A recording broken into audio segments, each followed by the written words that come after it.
The question becomes, okay, well, if we have these specific gaps at this point in time, then to use some more Luke language, what are the units of growth that we can apply to these specific gaps? And so for us, there's lots of things you can do. It kind of boils down into some pretty simple things: marketing calendar moments, creative.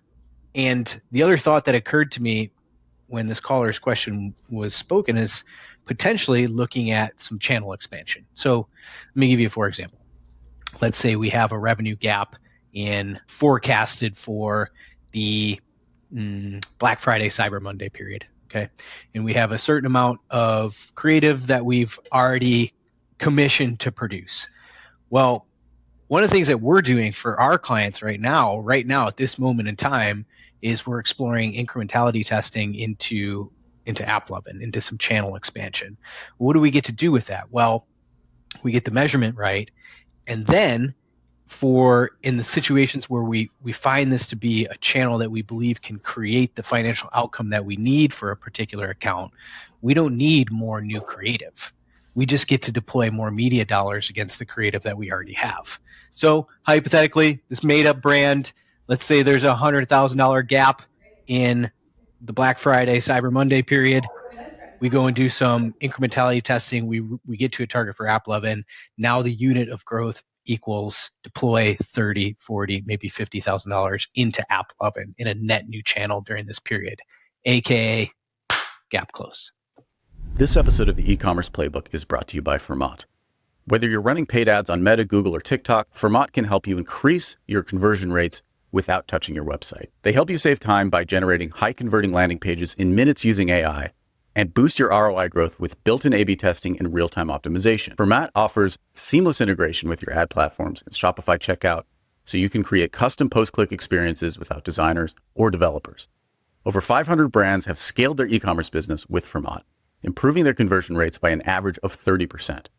Go to Fermat.com/CTC today and sign up for your exclusive 7-day trial. That's FERMAT.com/CTC. All right, welcome folks to the DTC Hotline. This is, of course, your direct connection to hot takes, to cold truths, and to real e-com advice from some of the best in the business. I'm your host, Richard the Professor Gaff. Now, I want to say a couple words. If you're hearing this from the e-commerce playbook feed, we're putting our DTC Hotline episode for this week on that feed as well as a little bonus, so you can all get listening, because we think you all should be listening to this, because some of the, again, hottest takes, coldest truths, and realest e-com advice in the game is happening on this podcast right here, right now. So a couple words about how this works. First off, this is a real hotline. You can call, you can text 866-DTC-2263 to get your burning e-com questions answered. So again, that's 866-382-2263. You can leave us a voicemail. You can shoot us a text. Ask whatever's on your mind, DTC-wise. Our operators, like I always say, are standing by. Now, speaking of which, we got our two operators here right now. We got Tony, the Chopper Chop. We got Luke, the Weatherman Austin, who are here to answer all of your questions. I'll start with you, Tony. Tony, what's going on with you today, man? Oh, just a massive global internet outage at That's AWS. Right. The infrastructure layer that underpins it all. Mm-hmm. Yeah. It's been interesting. So we used several tools at CTC, one of them being Asana for all of our project management, various whatevers. And so we came in this morning to, where is everything? Yep. These sorts of things remind me of when I was a kid in Michigan. It's almost like a snow day. Yeah. Not quite, though. Right. You almost get to take off because nothing's working. Yeah, it's definitely, as we record this, the AWS outage is in full swing. Now, this could be like maybe the last thing that gets recorded before the entire internet falls down. So or collapses rather. So this could be sort of a cultural artifact. I don't know. It's like the first video that was ever uploaded to YouTube. Maybe this will be the end. The last one. Of it all. Yeah. So what's his name at the San Diego Zoo? And the last one is going to be the three of us talking to ecom. So we'll see. I don't know. Luke, what's going on with you, dude? How are you coping? Well, I'm in a very existential state now, based on this discussion. I do this to Luke all the time. Like, what does any of it mean? we say to Tony about it's once a quarter. It's once a quarter is the frequency. Is Tony, you got to come back down from the clouds. And you spent a little too much time in the clouds. It's time to come back down. Mm-hmm. Not all the way down. That's fine, but somewhere in breathing altitude. level. Yeah, there you go. Well, hey, maybe the lesson of this AWS thing is we're all spending too much time in the cloud, right? Yeah, Luke saw where I was going with that. That's right. So, Tony, you might end up being right. I don't know. All right. Well, okay. As long as the internet's still working and you're still listening to this wherever you are, we're going to jump right into it. So we only really have one voicemail today that we want to get into because it's a complex question that is crucially important as we go into the holiday season, which we're already in the full swing of.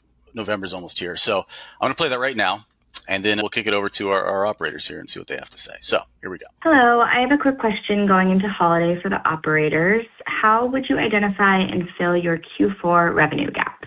Thank you. A short question with a long potential answer here.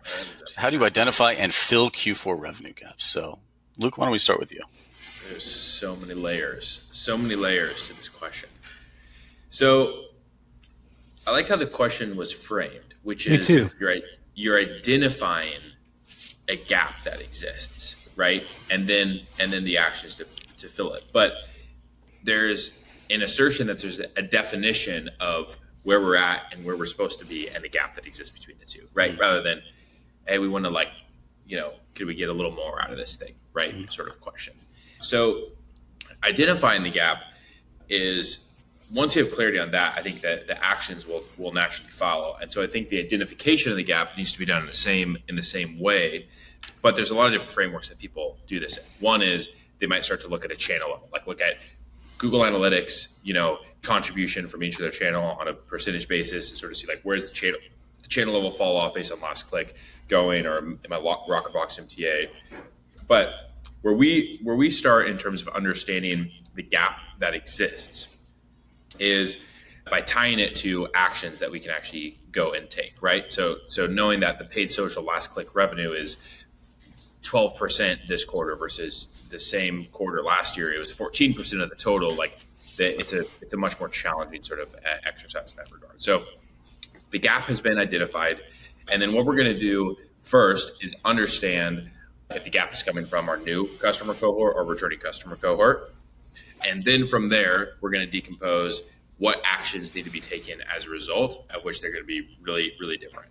If the gap that we're seeing is coming from the expectation of a returning customer cohort, then that's likely going to lead to a set of actions in relation to our owned and earned channels. Email and SMS specifically are the main levers that we can pull. So additional volume of campaigns that we're pushing, additional flows that we're going to be building out to be able to execute in the coming time period. A lot of conversations we're having right now around duplicating all of the core flows and updating the messaging and the universal banners to be BFCM oriented. So you have flows cloned for every single one of your automations that has BFCM or offer specific messaging over the course of November and December. So that's going to be a big lever, as well as just adding in additional email campaign sends to subsets of your audience or different segments to be able to capitalize on that. And then another action that may result from it is meta retention campaign. So understanding if you can push into your lapsing or your churned customer cohorts within Meta. And then the final one is sort of ensuring that your Google brand, or you're capturing the demand on Google, because you got a bunch of returning customers that are searching. And if you have a more competitive environment in the search sphere, then that's going to be impactful there. New customers is going to be a whole other set of actions related to, okay, on the new customer revenue side of things, the majority of your revenue is being driven by Meta likely, and then you might have some AppLovin and TikTok or Google in there. And so it's understanding what is the additional creative output and volume that we need in Meta to be able to get to the goal, additional spend volume. And then outside of that, are there additional channels we can't expand into? We're not running AppLovin, so let's get AppLovin going ahead of Q4 to drive net new customer revenue. But that's all to say, you identified a gap. Then the second step is identifying where that gap is coming from related to the customer cohort. Am I going after new or my returning customers in the specific time period that I'm after?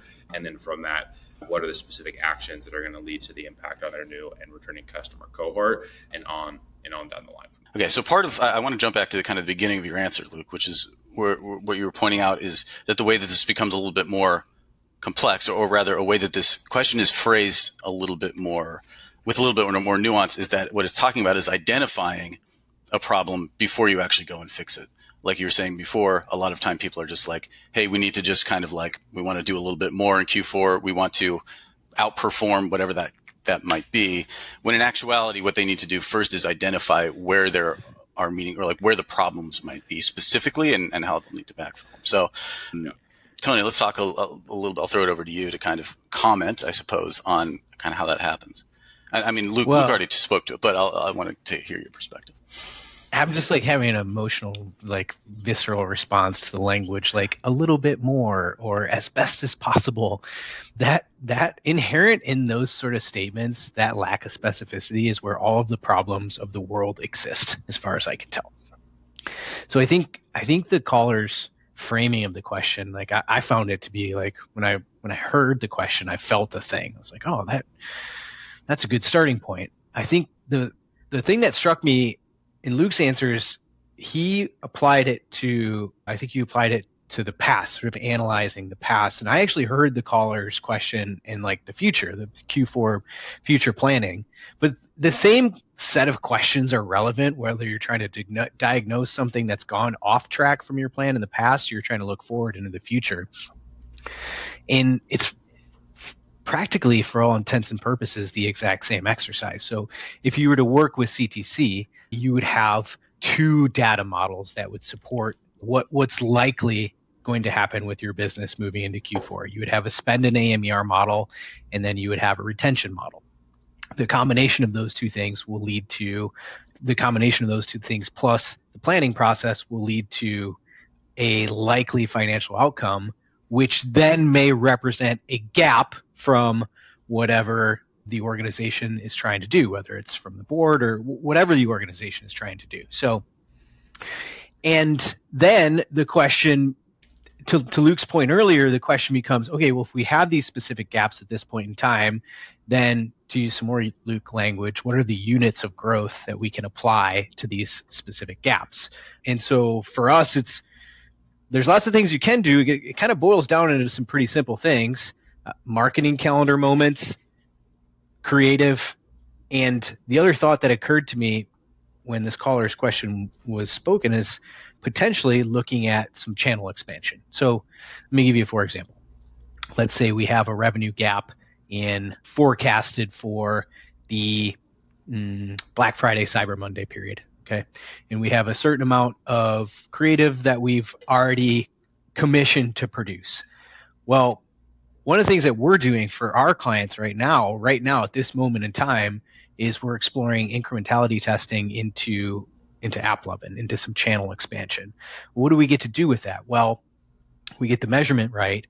And then in the situations where we find this to be a channel that we believe can create the financial outcome that we need for a particular account, we don't need more new creative. We just get to deploy more media dollars against the creative that we already have. So hypothetically, this made-up brand, let's say there's a $100,000 gap in the Black Friday, Cyber Monday period. We go and do some incrementality testing. We get to a target for AppLovin. Now the unit of growth equals deploy $30, $40, maybe $50,000 into AppLovin in a net new channel during this period, aka gap close. Still sending people from email, SMS, or direct mail to the same old product pages? It's time to level up with Fermat's AI landing page and PDP builder. In just minutes, you can spin up personalized landing pages and PDPs for every channel, from email campaigns to QR codes and direct mail to paid ads.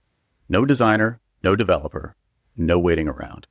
And that's just the start. With Fermat, you can A/B test every funnel, customize experiences by audience, and track performance across all your channels, all in one sleek dashboard. Now, here's the kicker. Most people think Fermat is just for ads, but actually, 80% of our customers use it in email, direct mail, and every place they need a landing page that works harder. Try it yourself, free for 7 days. Head to fermat.com/CTC or just click the first link in the description. All right. Well, so, I mean, is it as simple as that? Identify and then execute? Or is there like, what are, I guess, the things to watch out for with this? Well, there's having a plan, there's executing against a plan. So the devil's in the details, in the execution for sure. So it's very easy for us to go say, well, in this made up particular scenario, we have a plan to go deploy 50,000 incremental dollars into AppLovin. We think this is going to be the return, and we think that that's going to create this financial outcome for us. So we can go do all those things, and we may still need to adjust or pivot as a result of it. So yeah, there's no guarantee. Okay, well, so I think it would be interesting then, and Luke, maybe you'd be good to answer this, but like getting specific about, obviously we don't know this caller's specific situation, but specific about some of the ways that execution happened. Whether it's, hey, this is what happened when we deployed $40,000 in AppLovin, or I don't know, this is how we fill the hole in Google non-branded, whatever the case may be. Yeah, so this is kind of where I was going to go with it as well, which is identify and fill in the gap. It's sort of like we're talking about this language of this point in time that you identify the gap, and then you look maybe historically, or you're looking at your future plan, and then you sort of dissect from there. Okay, here's the actions we're going to take. How we do this actually is you do that every single day, and that's how you fill the gap. Is the way to identify and then fill the gap is every single day identify and fill the gap based on a specific, what we're talking about is a framework and a structure for assessing that, right? You start at the top, where's my contribution margin, revenue, ad spend, MER, and then new and returning customers, right? And then down to the channel level, right? Email, Meta, Google. So total business metrics, new returning customers, and then channel level. So that framework and that help us uncover where the gaps exist. But the more from an executional lens, how this actually comes to fruition is the way to identify and fill the gap is every single day, identify and fill the gap that you're seeing in that point of time. And it will change. You create a plan today to go launch AppLovin and deploy $50,000 on it.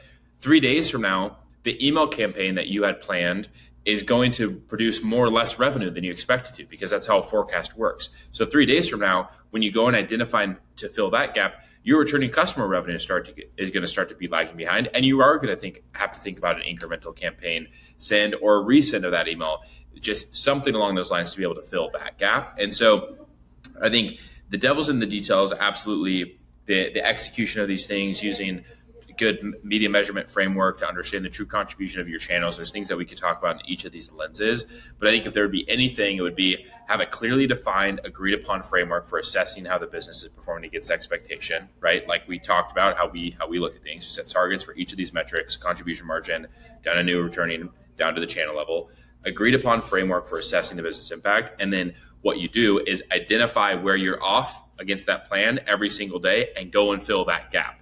And you do that every single day. And that's how you identify and fill the gap consistently, is have agreed upon framework, have persistence against executing against it every day. And the specific actions that are going to be the result of that sort of a processing cadence are going to change every day also. Interesting. So talk then, so how do you balance, say, let's say that you do want to, or you have identified that potentially upcoming, there is this gap that would be filled by, say, putting 50 grand or something in AppLovin. And obviously there's some sort of execution needed against that. Now, obviously I understand talking about kind of the day-to-day execution, but clearly there needs to be some sort of balance between actions that can be taken today in order for that AppLovin thing to come to fruition in a couple of months. So maybe pick apart a little bit more how that daily behavior is still allowing you to keep an eye out for what's happening in 4 to 6 weeks or whatever. I don't think they're separate things, because what that framework and daily behavior is going to highlight is where the gap actually exists for the business within that time frame, and the action of our new customer revenue is behind. Let's say we believe we have a very high volume of creative output on Meta and very high spend volume, and we're going to continue to do that, but we actually think we need to expand into other channels. So like all that, let's just say we take for granted. And because of that, we're going to deploy AppLovin Media to affect our new customer revenue target. That's in the context of you're looking at the data every day. That's what surfaced. It may take a week to get AppLovin live, right? Get the creatives, get the account set up, the pixel, rather than 24 hours to get it live. But you want to get AppLovin live as soon as you can get AppLovin live. There's no reason to say, hey, let's slate AppLovin for 40 days from now, and let's work towards a 40-day launch timeline on AppLovin. Like, what are we doing? Like you get AppLovin live tomorrow if you can get AppLovin live, because you're trying to solve for the new customer revenue gap that exists.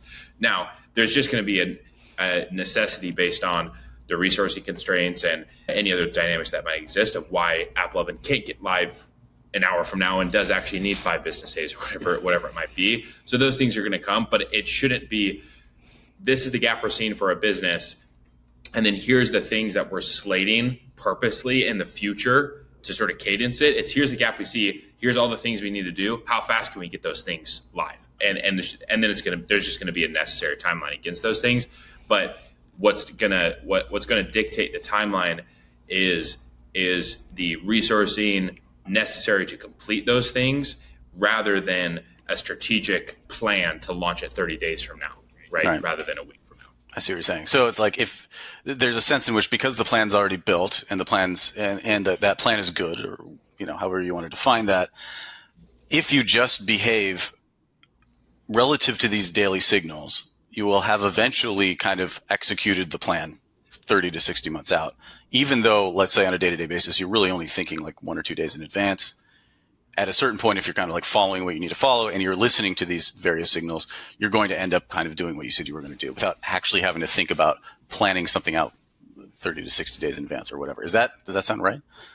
Yeah, that sounds right. What I would just maybe add to clarify is if you've identified that this gap exists in your business against your forecast and this is the action that needs to result from it, then go and do that action as soon as you can. Now, identifying the gap that exists, we use this daily language, which is like we have this rhythm of daily tracking against the outcome, but that doesn't mean that you're viewing the performance of your business in a 24-hour time frame.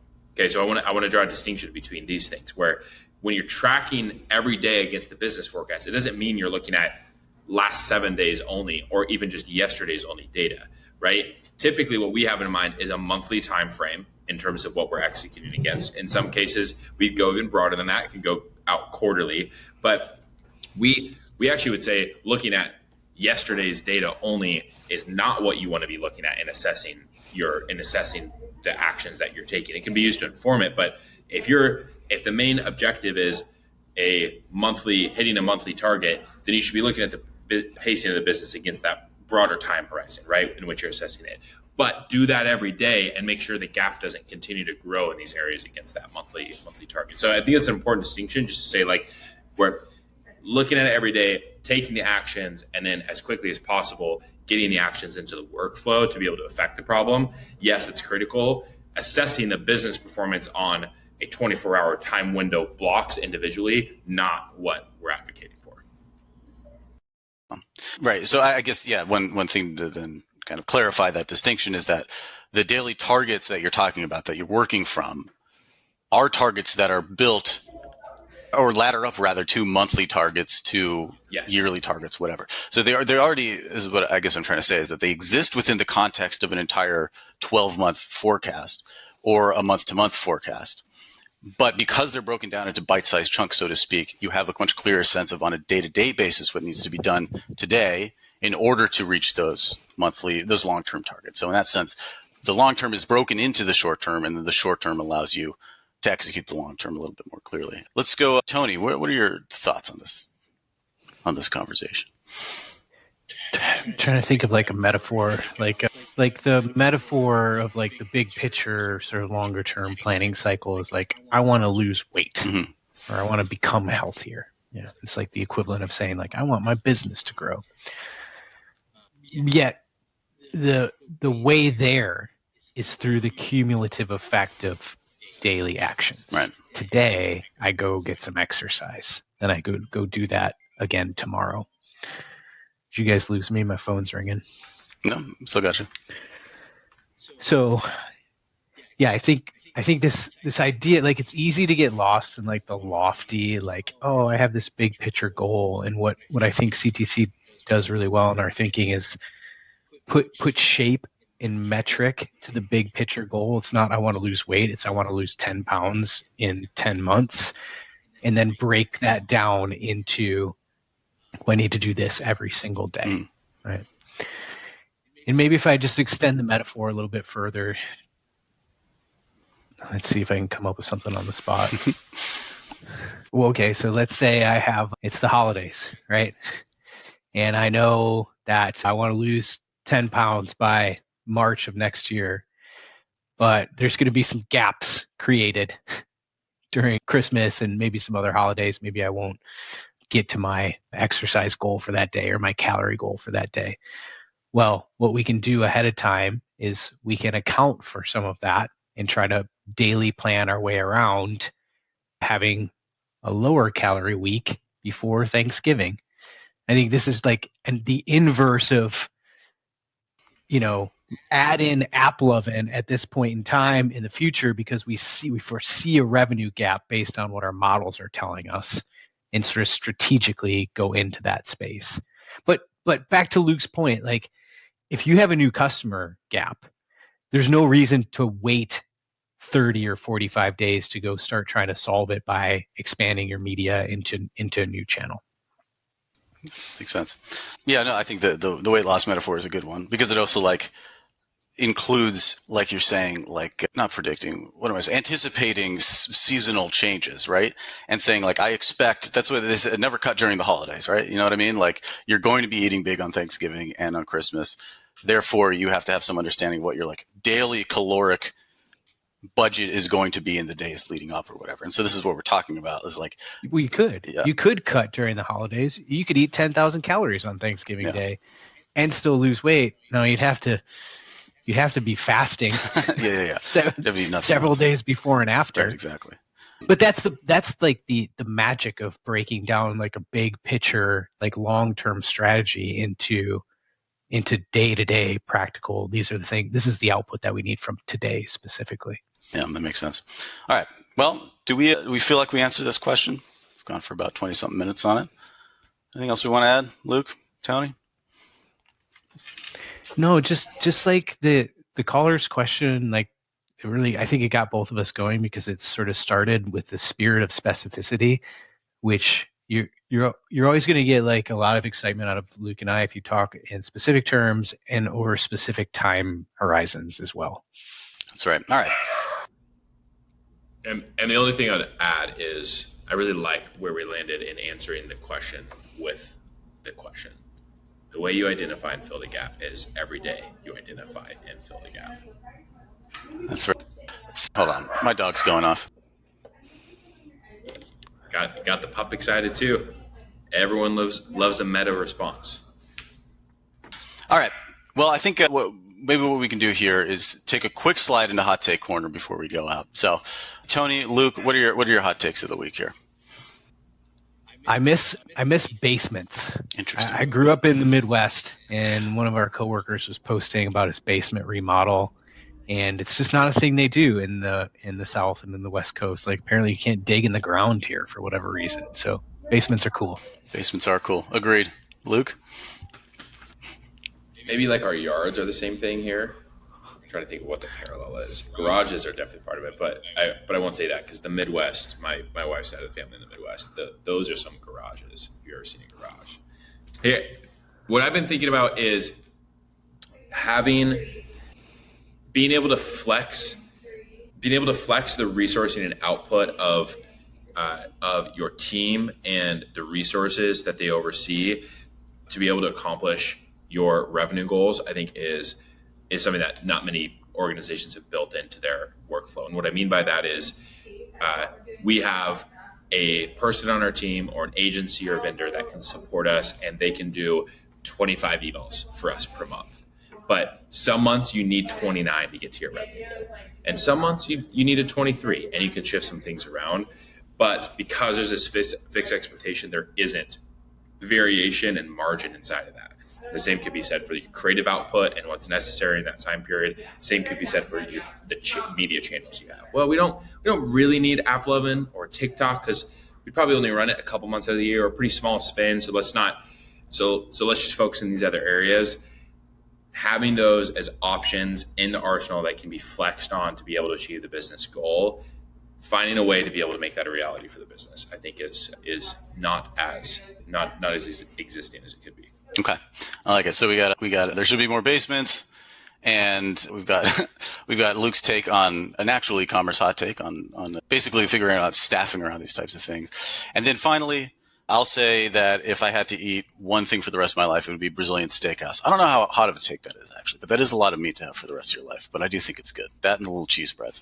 So I think we'll leave it at that, folks. Now, real quick, for those of you who's joined us from the E-commerce Playbook podcast, thanks for listening. Of course, you can subscribe to the DTC Hotline separately. It's a separate feed. Listen to the pod, and you'll get more answers like this. Now, if you want your questions answered, again, call and leave us a voicemail, 866-DDC-2263. You can choose to text there. Hit us up on X, hit us up on whatever, LinkedIn. If the internet still exists, hit us up on that. We'll see. And then we might read your question rather on a subsequent episode. So until next time, for Tony the Chopper Chop, for Luke the Weatherman Austin, I'm Richard the Professor Gaffin, signing off. Hopefully not for the last time. Hopefully the AWS thing will resolve. But all right, we'll see you all next time. Take care.